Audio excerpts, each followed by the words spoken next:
ನಮಸ್ತೆ ವೀಕ್ಷಕರೇ, welcome to Sushila ಅಡುಗೆ ಮನೆ.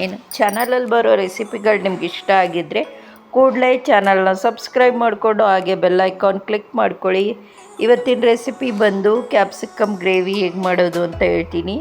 ಫಸ್ಟು ಮಿಕ್ಸಿ ಜಾರ್ ತೊಗೊಂಡು ಅದಕ್ಕೆ 8 ಗೋಡಂಬಿ, 1 ಫುಲ್ಲು ಬೆಳ್ಳುಳ್ಳಿ, 1 ಏಲಕ್ಕಿ, 2 ಇಂಚು ಶುಂಠಿ ಮತ್ತು ಟೊಮೊಟೊ ಇಲ್ಲಿ 2 ಹಾಕೋತಾ ಇದ್ದೀನಿ. ಆಪಲ್ ಟೊಮೊಟೊ ಬಳಸಿ, ಭಾಳ ಚೆನ್ನಾಗಿರುತ್ತೆ ಟೇಸ್ಟು ಮತ್ತು ಗ್ರೇವಿನೂ ಗಟ್ಟಿಯಾಗಿ ಬರುತ್ತೆ. ಸ್ಟವ್ ಆನ್ ಮಾಡಿ ಇಲ್ಲಿ ಬಾಣಲೆ ಇಟ್ಟಿದ್ದೀನಿ. ಅದಕ್ಕೆ 3ರಿಂದ 4 ಟೇಬಲ್ ಸ್ಪೂನ್ ಎಣ್ಣೆ ಬಿಸಿ ಆದಮೇಲೆ 1 ಸಣ್ಣ ಸೈಜ್ ಈರುಳ್ಳಿ ಮತ್ತು ಅರಿಶಿಣ ಜೊತೆಗೆ ಹಾಕ್ಕೊಂಡು ಫ್ರೈ ಮಾಡ್ಕೊತೀನಿ. ಕ್ಯಾಪ್ಸಿಕಮ್ನ 2 ತಗೊಂಡಿದ್ದೀನಿ, ಅದನ್ನು ದಪ್ಪದಾಗಿ ಕಟ್ ಮಾಡಿಕೊಂಡು ಇದ್ರ ಜೊತೆ ಹಾಕ್ಕೊಂಡು ಸಣ್ಣ ಉರಿಯಲ್ಲೇ ಮಾಡ್ಕೊಳ್ಳಿ.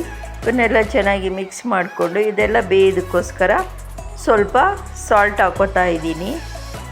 ಸಾಲ್ಟ್ ಹಾಕಾದ್ಮೇಲೆ ಚಿಲ್ಲಿ ಪೌಡರು ಮತ್ತು ಧನಿಯಾ ಪೌಡರು, ಗರಂ ಮಸಾಲ ಪೌಡರು ಅಥವಾ ಮಟನ್ ಮಸಾಲ ಬಳಸ್ತಾ ಇದ್ದೀನಿ. ನಿಮ್ಮ ಹತ್ರ ಗರಂ ಮಸಾಲ ಇದ್ದರೆ ಗರಂ ಮಸಾಲ ಹಾಕ್ಕೋಬೋದು.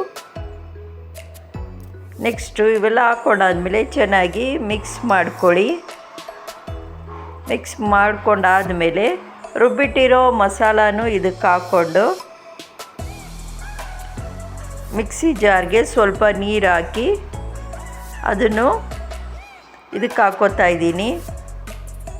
ಗ್ರೇವಿ ಕನ್ಸಿಸ್ಟೆನ್ಸಿ ನೋಡಿ, ಏನಾದ್ರು ತುಂಬ ಗಟ್ಟಿ ಆಯಿತು, ಇನ್ನೂ ಒಂದು ಸ್ವಲ್ಪ ನೀರು ಬೇಕು ಅಂದರೆ ನೀರು ಹಾಕ್ಕೋಬೋದು. ನಾನು ತಿರ್ಗಾ ಒಂದು ಸ್ವಲ್ಪ ನೀರು ಹಾಕ್ಕೋತಾ ಇದ್ದೀನಿ.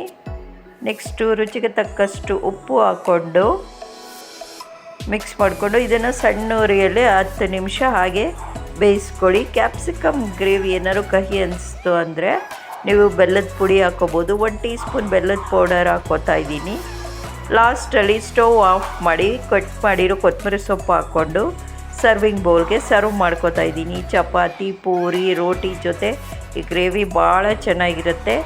ಈ ರೆಸಿಪಿ ಮಾಡಿ ನೋಡಿ ಹೇಗೆ ಬಂತು ಅಂತ ಕಮೆಂಟಲ್ಲಿ ತಿಳಿಸಿ. ಲೈಕ್ ಮಾಡಿ, ಶೇರ್ ಮಾಡಿ ಮತ್ತು ಚಾನಲ್ನ ಸಬ್ಸ್ಕ್ರೈಬ್ ಮಾಡ್ಕೊಳ್ಳಿ.